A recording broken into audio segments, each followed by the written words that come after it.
धार्मिक हो जाते। क्योंकि धार्मिकता तुम्हारी बड़ी चालाकी। तुम कहते जरूर हो कि ये गैर सांसारिक है, लेकिन अगर गौर करोगे तो तुम्हारा धर्म तुम्हारे संसार का ही फैलाव, वो एक बड़ी दुकानदारी है, वो एक पारलौकिक स्वार्थ है, वो दूर तक का इंतजाम है। बिल्ली बड़ी धार्मिक थी और दिन रात माला हाथ में लिए बैठी रहती थी। शाकाहारी थी दिन में, रात में मांसाहारी हो जाती थी।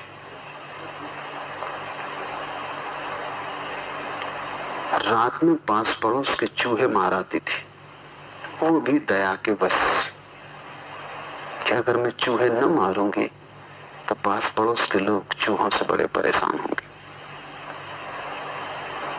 अधार्मिक मन अधार्मिक ही रहेगा, वो धर्म की आड़ में भी अपने लिए हिसाब खोज लेगा। सिर्फ पड़ोसियों की सेवा की दृष्टि से रात को वो जाके मार आती थी। खुद जिस घर में रहती थी उस घर में तो चूहे भी नहीं मारती थी, क्योंकि दाग छूट जाए, निशान आ जाए तो लोगों को पता चल जाएगा कि बिल्ली धार्मिक नहीं।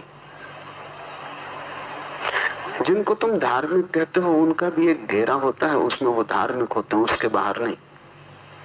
उसके बाहर तुम उन्हें देखो, तुम उन्हें पक्का अधार्मिक पाओगे। मंदिर में तुम देखो वो माला जप रहे हैं, दुकान पे तुम उन्हें देखो वो जेब काट रहे हैं। जितनी कुशलता से माला पे उनके हाथ फिरते हैं, उससे भी ज्यादा कुशलता से वो जेब काटते हैं। तुम उनकी शक्ल मंदिर में देखो और दुकान में तुम पहचान ना पाओगे कि शक्ल एक ही आदमी की। घर के लोग भी मानते थे कि लोगों को दिन का ही चेहरा दिखाई पड़ता है। पास पड़ोस के लोग भी मानते थे कि बिल्ली बड़ी धार्मिक, ऐसी बिल्ली कभी देखी नहीं। उसका बड़ा सम्मान था, लोग झुक झुक कर नमस्कार करते थे। लेकिन एक दिन बड़ी मुसीबत हुई। घर के लोग एक तोते को ले आए और वो निश्चिंत थे कि बिल्ली धार्मिक है, शाकाहारी है। तोता ने आते से वो गीत गाना शुरू कर दिया।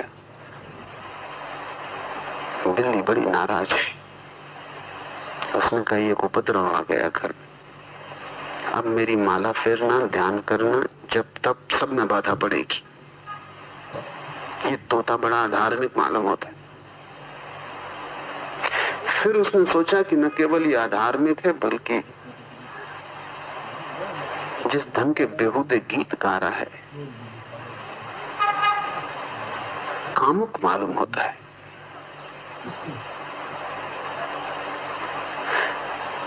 शैतान ने इसको पकड़ा हुआ है, वही इसके कंठ से ऐसी कामुकता पैदा करवा रहा है। रात होते तक उसने अपने को पक्का भरोसा दिला लिया कि इसका अंत करना इसके ही हित में है, क्योंकि शैतान इसे पकड़े हुए है और जब तक इसका इस शरीर से छुटकारा ना हो तब तक शैतान से छुटकारा ना होगा। रात उसने झपट्टा मार दिया, सारे पंख नोच डाले, सब कमरे में खून फैल गया। सुबह उस बिल्ली की बड़ी पिटाई हुई, वो तोते को खा गई। उसे बड़ा पश्चाताप भी हुआ। पश्चाताप तोते को खाने से नहीं हुआ, वो तो धार्मिक कृत्य था। यही तो सारे दुनिया के धार्मिक लोग कर रहे हैं। मुसलमान हिंदुओं को मार रहे हैं, हिंदू मुसलमानों को मारना चाहते हैं, ईसाई मुसलमान की हत्या करना चाहते हैं, मुसलमान ईसाई को मिटा देना चाहते हैं, सारे धार्मिक लोग। पर उनकी भी अगर तुम भाषा समझो तो बिल्ली की ही भाषा है। मुसलमान हिंदू को इसलिए तो मारना चाहता है कि ये अधार्मिक, अगर अधार्मिक रह गया तो नरक में सड़ेगा, इसको धार्मिक बनाना जरूरी। अगर बन जाए जीते जी तो ठीक, अन्यथा ये भी इसी के हित में है कि कम से कम धर्म के मार्ग पर मरा। इसका छुटकारा दिलाना जरूरी। पश्चाताप उसे हुआ है, इसलिए नहीं कि उसने तोते को मार डाला। पश्चाताप उसे हुआ है कि गलती ये हो गई कि मुझे पंख सारे घर में नहीं पहनाने थे। खून के दाग फर्श पे पड़ गए, फर्श कीमती, घर के लोग इसलिए नाराज। दोबारा स्मरण रखना जरूरी है। तोता फिर दूसरा बाजार से खरीद के लाया गया। रात उसने फिर हमला किया, लेकिन वो पूरे तोते को लील गई। न तो उसने पंख तोड़े, न उस पर खून की बूंद गिरने दिया, और वो बड़ी प्रसन्न हुई कि अब घर के लोग बड़े आनंदित होंगे। और तोतों को मुक्ति दिलाना बिल्लियों का कर्तव्य ही है। एक आत्मा इस नारकी शरीर से मुक्त हुई, रहता इस शरीर में तो कुछ न कुछ पाप करता है। अब कोई पाप करने को न बचा। सुबह उसकी फिर पिटाई हुई। उसे समझना बड़ा मुश्किल हुआ, लेकिन अब उसे समझ में आया कि हो न हो पंखों के कारण नहीं पीटी गई थी, न खून के दाग के कारण। एक घर के लोग तोते को मारने के पक्ष में नहीं, तो आगे स्मरण रखना है, अब तोते को छूना ही नहीं। फिर तीसरा तोता लाया गया। बिल्ली ने उसे मुस्कुरा कर देखा। वो मुस्कुराहट वैसी ही थी जैसी धार्मिक लोगों की मुस्कुराहट होती, झूठी। उसने बड़े आशीर्वचन भी कहे, माला हाथ में लिए। वो वैसे ही थे जैसे तथाकथित साधुओं के होते। उसने अपने मन को सब तरह समझाने की कोशिश की कि रहने दो, ये नारकी है, खुद भटकेगा, हमारा क्या बिगड़ता है। लेकिन रात तोते के पास पहुंची। पक्का निर्णय था कि अब इसको मारना नहीं, लेकिन फिर भी इसे कुछ उपदेश देना तो जरूरी। तोते के सींचे के पास वो गई और उसने कहा कि सुन, ये गीत कामुक है जो तू गा रहा है, और ये आकाश की तरफ आंख उठा के जो बातें तू करता है ये बेहूदी है और अधार्मिक। क्योंकि धार्मिक लोगों को प्रसन्नता सदा अधार्मिक मालूम पड़ती, गीत सदा अधार्मिक मालूम पड़ते हैं, संगीत सदा नरक का द्वार मालूम पड़ता है। उदासी, लंबे चेहरे, रोते हुए मुर्दा लोग, उन्हें लगते हैं कि धर्म। बिल्ली को पास आया देख के तोता एकदम कपने लगा, फड़फड़ाने लगा। बिल्ली ने कहा, तो अच्छा भला है तू, कोई हर्जा नहीं, फड़फड़ाने से कोई हर्ज नहीं, तड़फड़ाने से कोई हर्ज नहीं, लेकिन अपने को बदल। और अगर तू भयभीत हो रहा है तो अच्छा लक्षण है, क्योंकि जो परमात्मा से भयभीत होते हैं वही उस तक पहुंच पाते।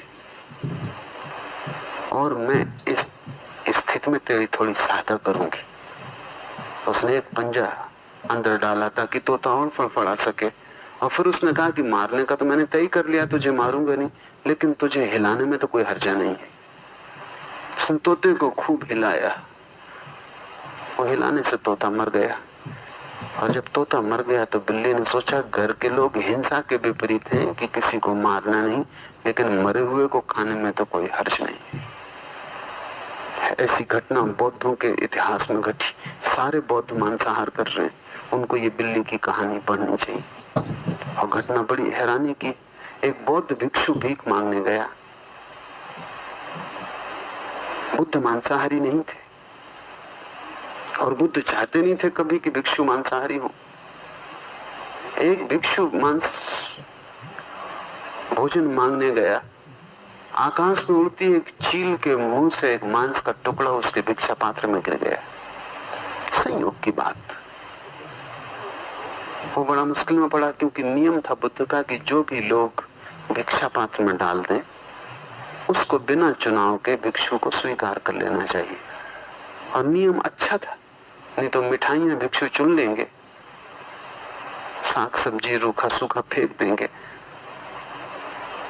चुनाव नहीं करना है, जो भी भिक्षा पात्र में पड़ जाए, 4-6 घरों से जो भी मिल जाए, और सबको वैसे ही स्वीकार कर लेना।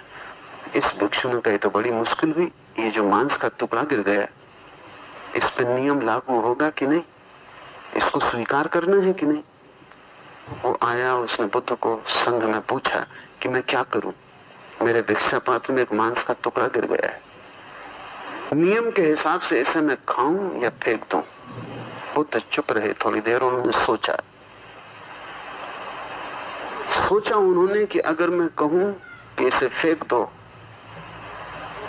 तो तो एक व्यवस्था मिल जाएगी सदा के लिए कि भिक्षु